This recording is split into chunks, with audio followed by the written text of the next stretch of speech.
Assalamualaikum warahmatullahi wabarakatuh. Selamat pagi, salam sejahtera. Salam Ibu Pertiwiku. Yang berhormat Saudara Datuk Talib Zulkifli, Menteri di Jabatan Ketua Menteri. Berbahagia Dr. Rashidah Haji Berhasan, CEO Pustaka Negeri, serta Yang Berbahagia Tan Sri Datuk Amar Hamid Bugo, Pengerusi Pustaka Negeri. Yang berbahagia our long friend Professor Michael Leigh, who has written a lot of books on Sarawak. Thank you very much for your effort to record what happened to Sarawak during its journey towards formation of Malaysia. Yang berbahagia Tan Sri Datuk Amar Leonard Linggi juga. Yang berhormat Saudara Datuk Alexander Linggi. Distinguished guests, ladies and gentlemen. First of all, I would like to express my appreciation to Pustaka Negeri, particularly to Professor Michael Leigh for giving me the honor this morning to launch his book, the latest book, that is deals Datus and Dayaks, Sarawak and Brunei in the making of Malaysia. As you know, Professor has written, as I said, a few books on Sarawak. One of which is The Rising Moon, the political change in Malaysia, and also our oldest legislative assembly in Malaysia. It is our council. To Professor Michael Leigh, I would like to express our appreciation for your effort to record what's happening in Sarawak, particularly towards the formation of Malaysia. And if I could recall here,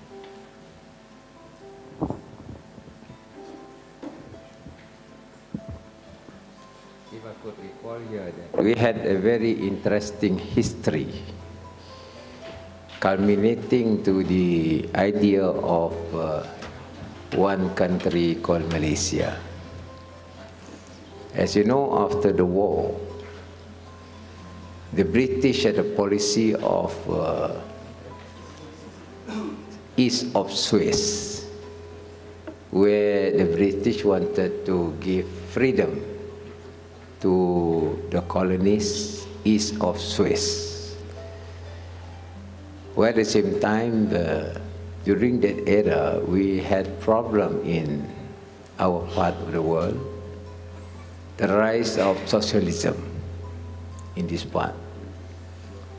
And Singapore was actually in the middle of that crisis. The rise of the Communist Party in Malaya, under the leadership of Jim Beng, and the rise of Parti Komunis Indonesia under the leadership of D.N. Aidit, and also the rise of socialism in Indochina. These were the ground that can erupted into a major political crisis in this part of the world, especially in the era of the Cold War. The influence of the so-called socialism, of course you got the influence of Russia as well as the influence of China, and also the influence of free people in this particular part of the world. And that was the situation we were in. Of course, the British, as I said, wanted to withdraw from this area. But before they could withdraw, they must make sure that the territories under the British were in safe hands. And I think this is what's going on during that particular area after the war, right after the formation of Malaysia. And there was an indication that socialism made inroad. When I talk about socialism, it's basically the communist sort of slanted socialism made its way. And during the election in Singapore, Lee Kuan Yew almost lost. He only won by 1 seat. And it was a very fortunate election that Lee Kuan Yew managed to win. As you know, he was a very young lawyer. He represented the workers in Singapore. So there was certain influence by Lee Kuan Yew in the whole political setup in Singapore. But Lee Kuan Yew believed in Western democracy rather than socialism. And of course his foe is Lim Chin Siao. And that was happening in Singapore. That indicated something there, that the British must make sure that before they really withdraw from this part of the world, that the situation was sort of calm and controlled.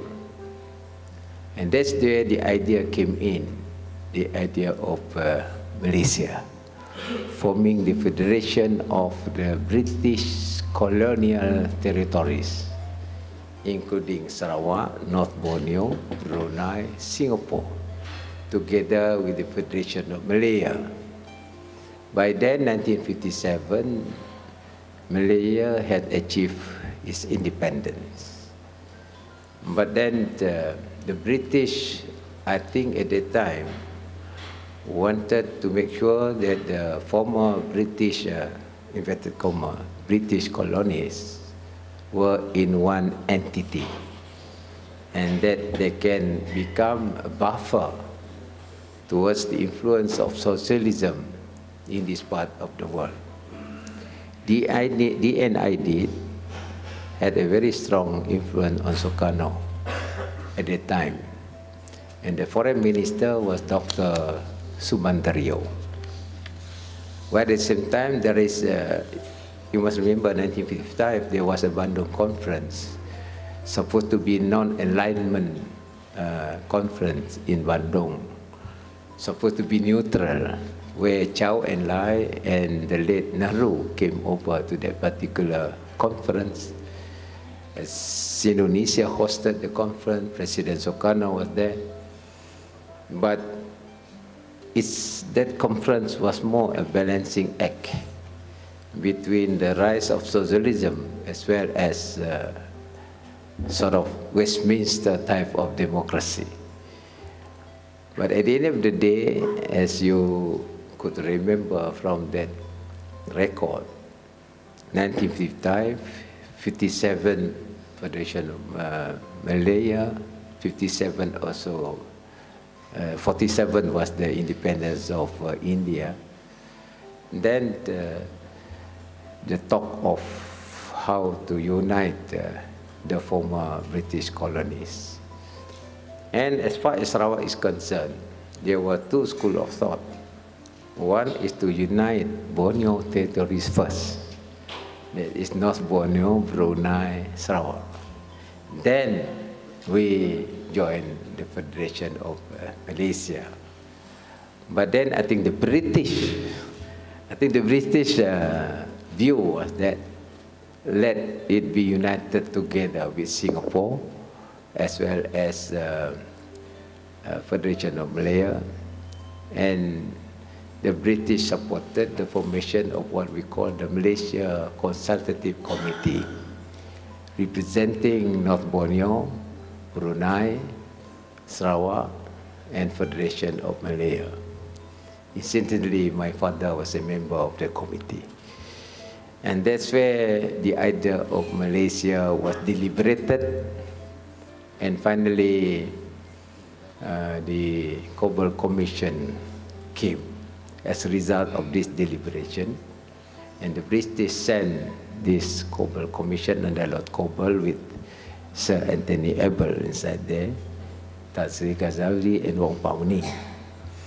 And there was a lot of series of dialogue and engagement to find out the sentiments of people of Sarawak towards the idea of Malaysia. As you know, the outcome was majority in favor of Malaysia, but with certain condition. That is for Sarawak, the 18 points, and for Sabah, the 20 points.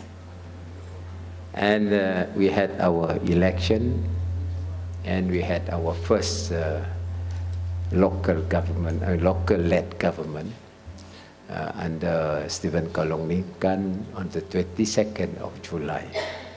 Actually, that one is self-government, where we had our role, but still Sir Alexander Waddell was still in the Istana, meaning it's not complete independence, because Union Jack was still flying. I was a small boy, 6 September. The Union Jack was only lowered on the 30th at 12 o'clock. Dekat Astana, dekat Fort.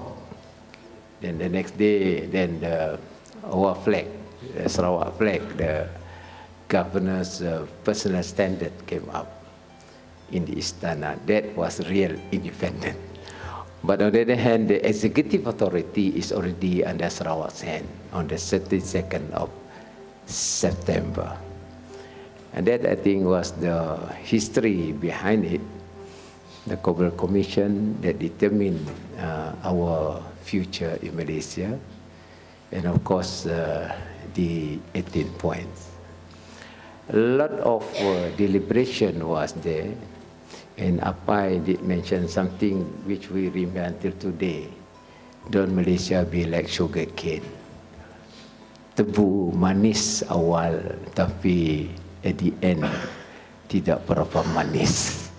So we are in the midst of that now. Want to make sure that tebu is really manis.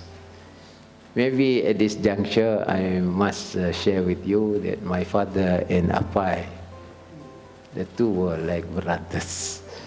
Tan Sri, I still remember I was very small. Apai came to our place because at that time there was no hotel except Aurora Hotel. They had their council negeri here. My father was a member of council negeri from 1940, and he became a member of Supreme Council 1951. Now it is a cabinet.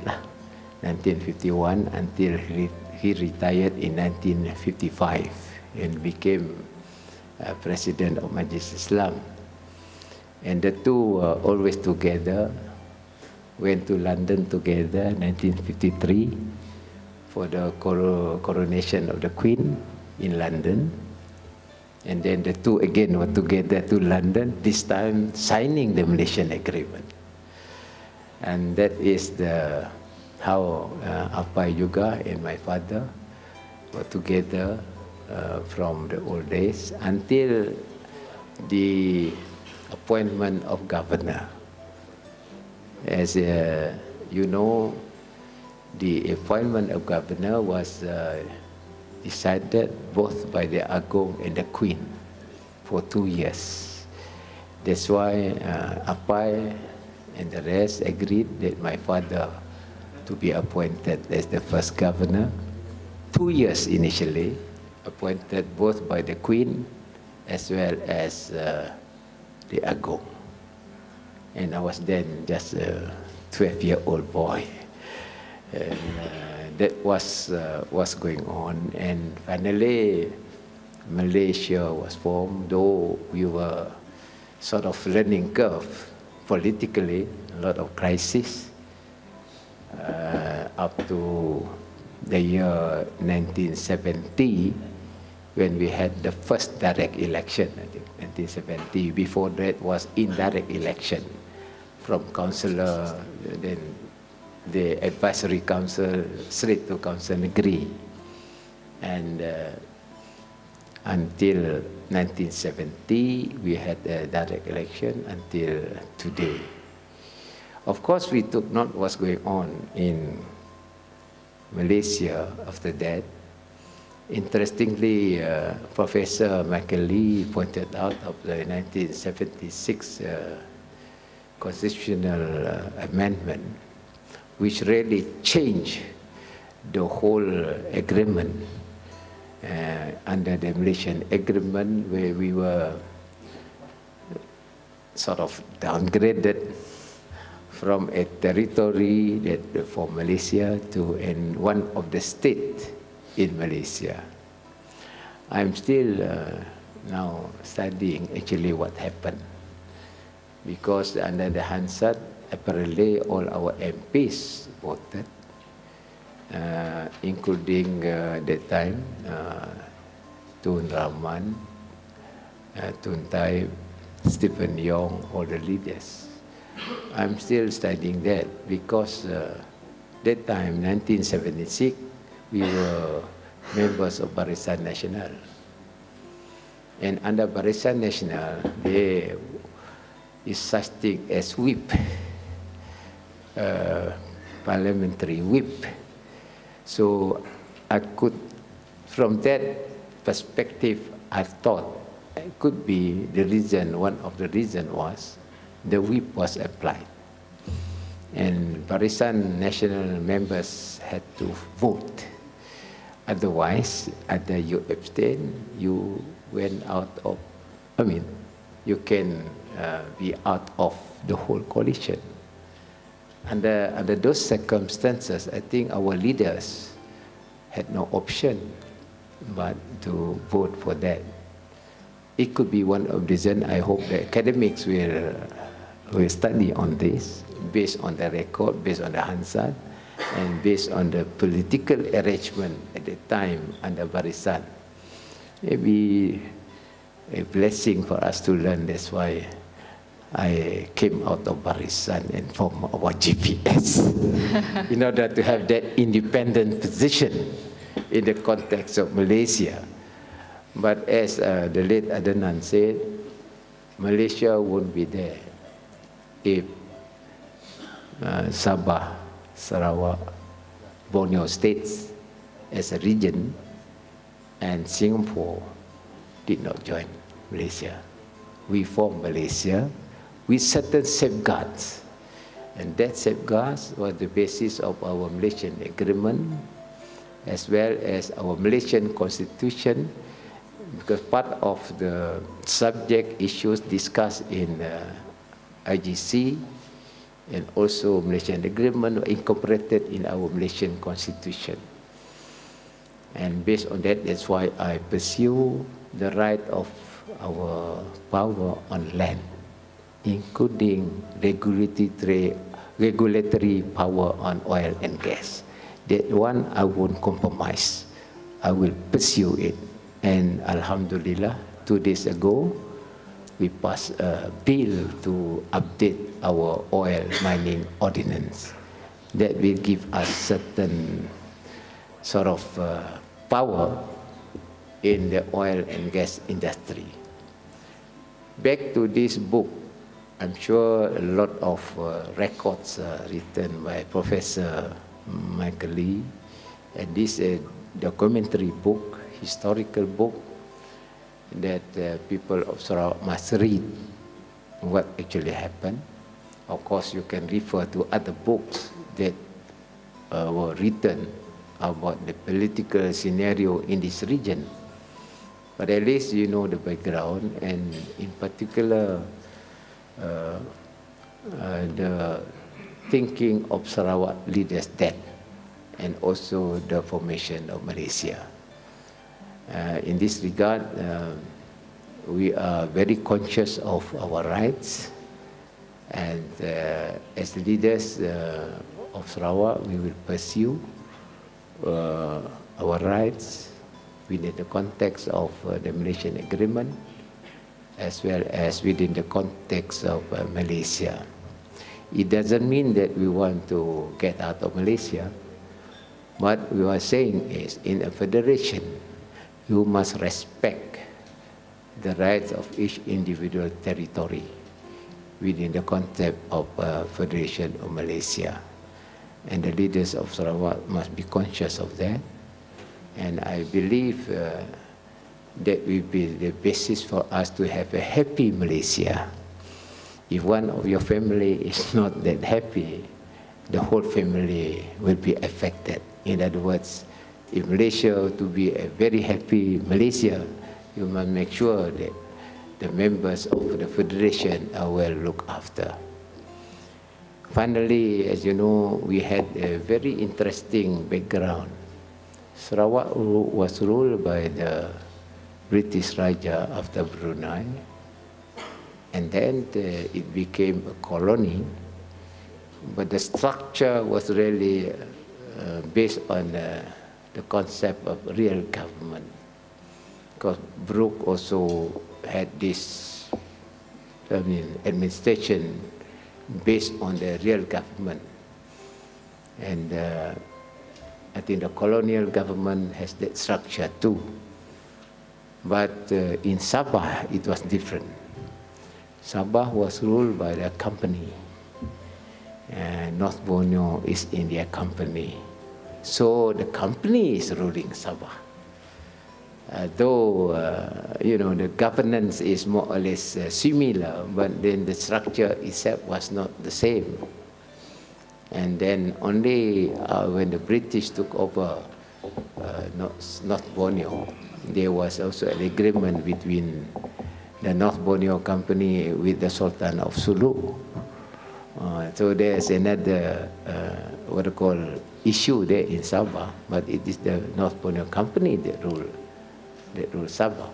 Unlike us, we were ruled by Raja with the concept of administration based on the modern concept, with the structure, with the voice of the people through legislative assembly, council agree then, and then you have the administration that honors and respect the tradition of the native, and also the development that is taking place socially in Sarawak, unlike Sabah.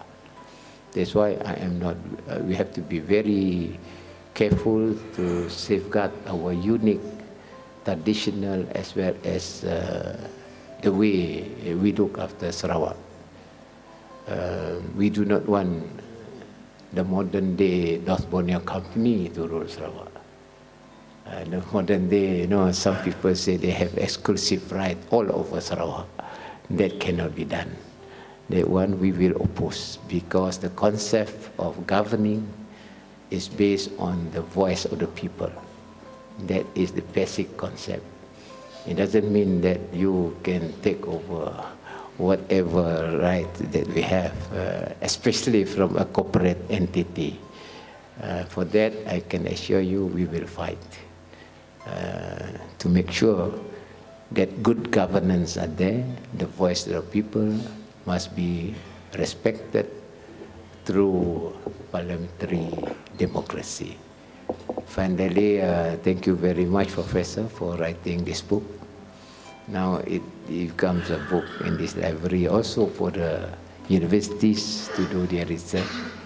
And upon collection of your records in information, I'm sure we can have a sort of good direction to the future of Sarawak and its people. With that, once again, thank you very much.